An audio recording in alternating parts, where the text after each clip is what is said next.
চাকৰিকালত নিয়মমতে পাবলগীয়া মৰগীয়া বানচৰ বকেয়া আদিও আজিলৈকে নিগম কৰ্তৃপক্ষই আদায় দিয়া নাই।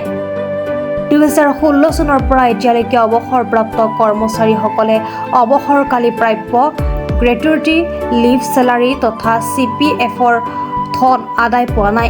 আজি তেওঁলোকৰো উজনি অসম ৰাজ্যিক অৱসৰপ্ৰাপ্ত কৰ্মচাৰী সন্থাৰ যোৰহাট জিলা শাখাই সংবাদমেল সম্বোধন কৰে। নমস্কাৰ, আপোনালোকৰ সংবাদ মাধ্যমক মই অসম ৰাজ্যিক পৰিবহণ নিগম উজনি অসমৰ যোৰহাট সংবাদমেলৰ তৰফৰ পৰা আমাৰ অসম ৰাজ্যিক পৰিবহণ নিগম অৱসৰপ্ৰাপ্ত কৰ্মচাৰীসকলৰ হৈ পোনপ্ৰথমে আমাৰ বান বিধ্বস্ত যিসকল চৰাইদেউ জিলাই হওক, শিৱসাগৰ জিলাই হওক বা নাজিৰা, তেখেতসকলৰ যিটো দিশহাৰা অৱস্থা, তেখেতসকলক আজি ভগৱন্তৰ ওচৰত মই প্ৰাৰ্থনা জনাইছোঁ ইমানতে যে তেখেতসকলৰ সকলোখিনি আজি দিশহাৰা হৈ গ'ল, তেখেতসকল উদ্ধাৰ হওক, পৰিয়ালবৰ্গলৈ মই সমবেদনা জ্ঞাপন কৰিছোঁ। যিসকল আমাৰ আঁতৰি গ'ল তেখেতলোকৰ আত্মাই শান্তি পাওক, সেই কামনাৰে পোনপ্ৰথমে আপোনালোকক মই জনালোঁ। তাৰ জৰিয়তে আজি আপোনালোকৰ সন্মুখত মই থিয় হৈছোঁ যে অসম ৰাজ্যিক পৰিবহণ নিগম এটা জয়ময় এটা অনুষ্ঠান। আগৰ পৰা আপোনালোকে জানে বাণিজ্যিক ক্ষেত্ৰত দ্বিতীয় এটা প্ৰতিষ্ঠান। সেই প্ৰতিষ্ঠানত আমি অসম ৰাজ্যিক পৰিবহণ নিগমৰ যোৰহাট সংমণ্ডলৰ মই বিশেষকৈ 2023 চনৰ 31 জুলাইত মই ৰিটায়াৰ হ'লোঁ। তাৰ লগে লগে আমাৰ প্ৰায় সতীৰ্থসকল বহি আছে।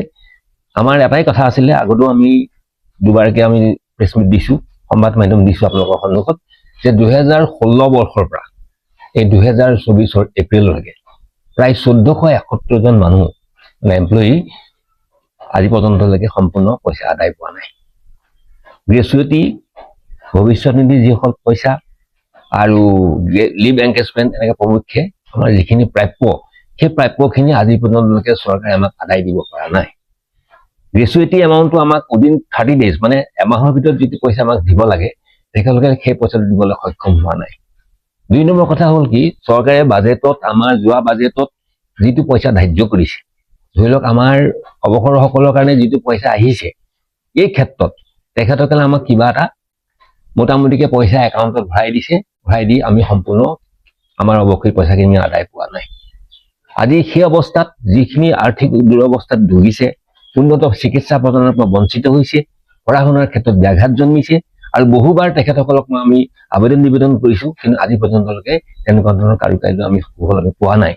অসম ৰাজ্যিক পৰিবহণ নিগম আমাৰ পৰিচালক সঞ্চালক বৰ্তমান চিন্ময় প্ৰকাশ ফুকনদেৱ আৰু প্ৰৱণ আগৰৱাল যিজন আমাৰ উচ্চ কানুনিক বিষয়া, আমি ভাবোঁ যে তেখেতসকলৰ এটা মমতালি ভিতৰুৱা এটা কাৰুকাৰ্য ৰহস্যময় কিছুমান মোটামুটিকৈ পইচা দি বাকীখিনি তেখেতলোকে দায় আহিবলৈ লৈছে, আৰু যাৰ ফলত আমাৰ আজি এই দুৰ্দশা আমি সন্মুখীন হৈছোঁ। আৰু তেনেকুৱা ধৰণৰ উদাহৰণ মই অলপ আগত আপোনালোকৰ সাংবাদিক মাধ্যমক তেখেতক দেখুৱাইছোঁ। দেখিছে যে উন্নত চিকিৎসা প্ৰদানৰ পৰা তেখেতে মোটামুটিকৈ কিবা এটা দি আমাক দায় আহিবলৈ লৈছে, আৰু যোৱা বিত্তীয় বৰ্ষৰ 20 কোটি মানে 50 কোটি টকা তেখেতসকলে দিছিলে, চৰকাৰে দিছিলে। সেই 20 কোটি টকা অনাৰ ক্ষেত্ৰতো আমাৰ পৰিচালক সঞ্চালক মহোদয় ব্যৰ্থতা প্ৰদান কৰিলে, আমাক পইচা আমি আদায় নাপালোঁ, পইচা আল্টিমেটলি ঘূৰি গুচি গ'ল। আৰু এতিয়া বৰ্তমান 50 কোটি টকা ধাৰ্য কৰিছে বুলি কৈছে, কিমান টকা আমাৰ অৱসৰীসকলৰ আহিছে সেই ক্ষেত্ৰত মই তথ্য আয়োগৰ ক্ষেত্ৰতো আগবাঢ়ি গৈছিলোঁ, কিন্তু প্ৰকৃত তেখেতসকলে সম্পূৰ্ণবিলাক তথ্য লুকুৱাই থৈছে, আৰু তেখেতসকলে নিদিয়ে। আজি পৰ্যন্তলৈকে কমিশ্যনাৰ নিৰ্দেশ দিয়া পাছত আমি তথ্যবিলাক পোৱা নাই, আৰু বহুতে আত্মসন্মানৰ পথো বাছি লৈছে, আৰু এই পৰ্যন্তলৈকে এটা মিনিমাম মোটামুটি কিবা এটা পইচা আমাৰ একাউণ্টত ভৰাই দিছে, আৰু তেওঁলোকে দায় হাৰিছে। অৱসৰীসকলৰ কাৰণে যে কিমান পইচা আহিছে তেখেতলোকে দিব নোৱাৰে, আমাক নিদিয়ে, যে এইখিনি আমাৰ কনফিডেঞ্চিয়েল ফুল, আমি দিব নোৱাৰোঁ। এতিয়া অসমৰ মানে প্ৰথম শাসনাধিষ্ঠ চৰকাৰখনৰ বৰ্তমান মাননীয় মুখ্যমন্ত্ৰী বা হিমন্ত বিশ্ব শৰ্মা ছাৰক মই অনুৰোধ জনাইছোঁ, আমাৰ এই অৱসৰীসকলৰ তৰফৰ পৰা মই অনুৰোধ জনাইছোঁ যে আগতেও ছাৰক আমি দেখা সাক্ষাৎ কৰিছোঁ, ছাৰ কমেও আমাৰ 172 কোটি টকা প্ৰয়োজন। 172 কোটি টকাৰ ভিতৰত যে কেনেধৰণে আমাক মানুহখিনিক এই দিশৰা হৈ থকা মানুহখিনি আজি যিটো অৱস্থা হৈছে, যে কেনেধৰণে আমাক সহায় কৰে, যে শাসনাধিষ্ঠ চৰকাৰখনত কিমানখিনি আঁচনি লৈ কিমানখিনি কাৰুকাৰ্যত আগবাঢ়ি গৈছে, কিন্তু অসম ৰাজ্যিক পৰিবহণ নিগমৰ মানুহখিনিক কিয় দয়াৰ চকুৰে চোৱা নাই, দুখ প্ৰকাশ হৈছে যিটো অৱস্থা হৈছে। গতিকে মই টানি আপোনালোকৰ সংবাদ মাধ্যমৰ যোগেদি টানি অনুৰোধ জনাইছোঁ যাতে আমাৰ প্ৰত্যেক পৰিয়ালক আমাক যেনে ৰক্ষা কৰে, এই পইচাখিনি উদ্ধাৰ কৰে।